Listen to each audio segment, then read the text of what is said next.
প্রতিষ্ঠিত হচ্ছে সনাতন ধর্ম, কিন্তু মতুয়া ধর্মে কোথায় ব্রাহ্মণ লাগে, কোথায় বৈষ্ণব, একবার ঠাকুর পরিষ্কার বলেছেন।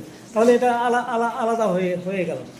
তারপর বৈদিক ক্রিয়ার কথা অনেকেই বলেছেন, যে বৈদিক ক্রিয়া বাদ দিয়েছেন, এবং একটা মূল্যবান কথা ঠাকুর লীলামৃত বলেছেন, সর্বধর্ম লঙ্ঘিয়ে কোনো শুদ্ধ মানুষেতে হয়, শুদ্ধ মানুষেতে আরতি এই হয় মূল, দিবে দয়া নামের হচ্ছে মানুষেতে নিষ্ঠা, ইয়ে ছাড়া আর হতো সব কিছু বসে। তাহলে এক কথাই তো সব বাদ চলে গেছে, এক কথাই সনাতন ধর্ম থেকে বা হিন্দু ধর্ম থেকে বাদ চলে একেবারে মতুয়া ধর্ম একটা সূক্ষ্ম সনাতন ধর্মে রূপান্তরিত হয়েছে। আমরা যদি এটাকে মান্যতা দেই তাহলে। আচ্ছা, গুরুবাদ একটা বিষ, সেই বিষটাকে আমার গুরুচার ঠাকুর কী বললেন, যে মধ্য সত্য জমিদার এই ধর্মক্ষেত্রে নাই, ভিন্ন ভিন্ন দল প্রভু করোনা গোসাই, হ্যাঁ নয়, এটা একদম বলেছেন। অদীক্ষিত করিবে না তীর্থ পর্যটন, মুক্তির শ্রিয়া শূন্য নেই সাধন গৌতম। দেখেন আলাদা, যেখানে দীক্ষার কথা বলা হয়েছে, যেখানে তীর্থের কথা বলা হয়েছে সনাতন ধর্মের, সেখানে আমার সূক্ষ্ম সনাতন বলে ঠাকুর বলছেন যে ওগুলো নাই, এগুলো করতে হবে না। তাহলে এটা আলাদা, ভিন্ন ভিন্ন বর্ণবাদ। আমার ঠাকুর বলেছেন যে আমাদের এখানে আলোচিত হয়েছে যে মতুয়া ধর্ম মানবতাবাদীর ধর্ম, বিশ্ব মানবতার ধর্ম। হ্যাঁ, নরাকারে ধরা পড়ে যতজন আছে যতজন, এক জাতি বলে পাবে, মান্য পাবে মোর কাছে, এই যে ঠাকুর বলেছেন গুরুচার ঠাকুর, এক জাতি, মতুয়াদের আর তো কোনো জাতি নেই। তাহলে এটা এটা এটা ভিন্নতা, এখানে মতুয়া ধর্ম ভিন্ন।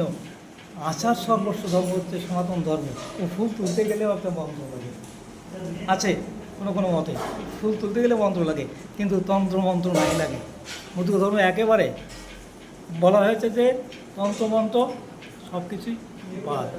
হ্যাঁ, হরিনাম মহামন্ত্র জেনে সর্বস্ব। এই হরিনাম মন্ত্র ছাড়া আর কোনো মন্ত্র মতুয়াদের নাই, মতুয়া ধর্ম দর্শনে নাই।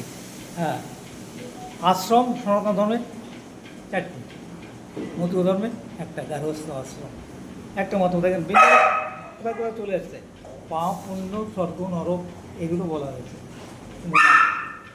কোথাও পাপ পুণ্যের কথা বলেনি, স্বর্গ নরকের কথা বলেনি। কুসংস্কার সর্বস্ব সনাতন ধর্ম। আর আমার গুরুচার ঠাকুর বলেছেন সমাজ সংস্কার করো, কুসংস্কার ত্যাগ করো। মতুয়া ধর্ম বাস্তববাদী ধর্ম, মতুয়া ধর্ম বিজ্ঞানের ধর্ম, মতুয়া ধর্ম কর্মের ধর্ম, এজন্য হাতে কাম মুখে নাম। আর অন্য ধর্মে সব কিন্তু পরলোকে যাওয়ার জন্য এই পৃথিবীটাকে কী বলা হয়েছে যে এটা হচ্ছে নশ্বর।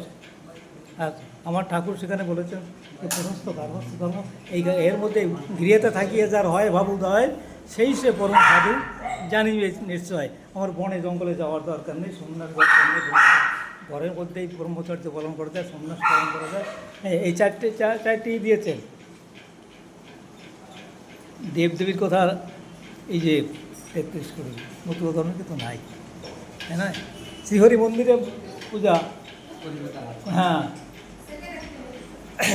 পূজা, শ্রীহরি মন্দিরে নিত্য পুজো করা চাই, মতুয়ার পক্ষে অন্য পূজা কবু নাই। তাহলে আমরা লক্ষ্মী পূজা করি বিভিন্ন পূজা করবো, এটা তো ঠিক নয়, এটা মতুয়া ধর্ম এটা স্বীকার করে না। আচ্ছা, নারীর কথা আমাদের পূর্ণদেববাবু অনেক বলেছেন যে নারীর কোনো মর্যাদা ছিল না, আমার ঠাকুর সেই মর্যাদা দিয়েন, করিবে গার্হস্থ ধর্ম হয়ে নিজ নারী। হ্যাঁ, অধিকারটা দিলেন। শুধু তা নয়, লীলামৃতের আরও অনেক ঘটনা আছে, ওই যে দশরথ বিশ্বের বাড়িতে যে সব ঘটনা, সেখানে অধিকারটা দিয়েছেন। এই অধিকারটা ছিল না, তাহলে স্বতন্ত্রতা তো আমাদের এইসবের মধ্যেই রয়ে গেছে।